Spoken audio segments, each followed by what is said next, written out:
first game back. I guess it's obvious. How did it feel out there? Felt pretty good. Just a little gassed by the end, but felt good. But there's, I'm sure there's parts of the game that you'll start to feel pretty normal pretty quickly. Other parts that you go, yeah, it's going to take a little bit of time. What did you like about the way you played and things that you were able to do that felt pretty well normal? Yeah, I felt I don't know, just the game really quickly. Actually, I felt right back into place. Everything felt good pretty easily. A little tired, but yeah, felt good actually in my game. Other than the cardio, then, any other challenges you would say? Okay, here's things that I got to get up to speed a little bit on over the next 10 games. You know what? I worked with Desi a lot, Andrew Desjardins, and he was really good. We pretty much did everything game-like, and yeah, so I felt pretty good the first game. The team, it's interesting because notwithstanding that very brief comeback for a little while, it's been a while since you've played a series of games together, and the team's drastically different looking than the one you started the year with. How much has it affected your role that you're seeing? What the coaching staff looks for you to be able to contribute? Yeah, obviously I got to take a bigger role. Losing some key players, Billy and Waltz. Got to maybe some scoring, maybe defense. Doesn't matter. You got to do it all. Yeah, that's it. You've had offensive success in other leagues, minor hockey with the Cubs a couple of years ago.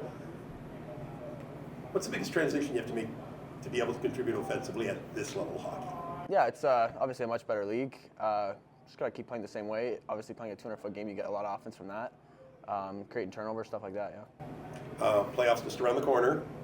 Biggest thing that you would like to see the team maybe get a little bit tighter on overall as a unit between now and the playoffs? Yeah, obviously, probably our D zone's the biggest thing.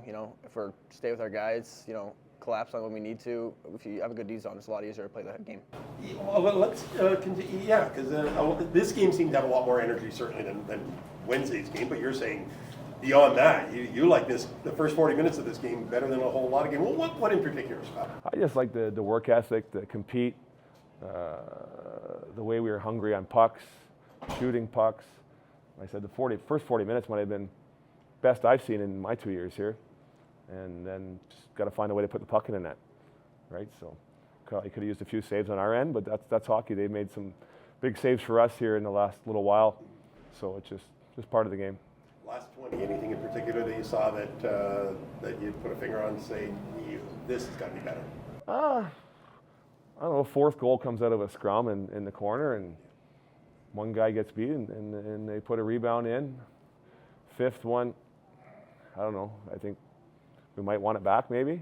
Yeah. Open net's open net, right? But yeah. I thought, there was no quit attitude in this group, and they've been like that. Here since the deadline, it's been great group to work with, right? And these are all learning moments for the whole team. But I said the effort was there. Can't fault that. Roughly 10 games to go in the season. You guys have known now, probably realistic for a little while, where things will slot playoff-wise, all things being equal. What becomes are there specific aspects of the game that you say, okay, gearing up for playoff hockey, here are certain things that maybe I'm a little bit more demanding right now over the last day? Yeah, that's a good question, and that's something we talked about here in the last day or so with the guys after our last game. We got to be predictable with the puck, right? And that's from our backhand. Hey, there's certain things we want to move puck, flash across, support pucks. In the O zone, we got to have guys with the shooting mentality. We have a guy net front. D zone, right? We got to have our heads in a swivel, being aware. We were really doing a good job of protecting the middle of the ice.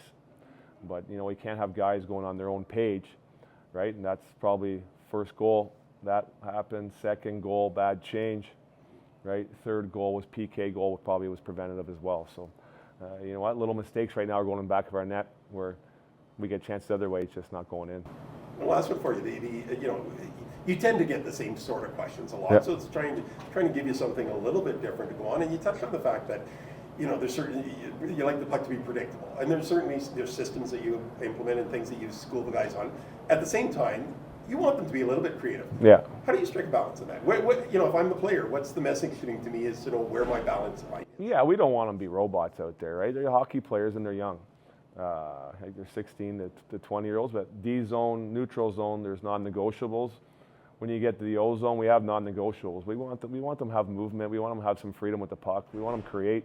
If you take that away, then the guys aren't going to be able to make hockey plays, right? And I thought there was some great plays in the O-zone tonight, and some great creativity. And you know what, give credit to them. The North Bay's in fourth place, I believe, and you got a great goalie in there, right? So a great goalie, you got to find ways to beat him, and you know, you got 3.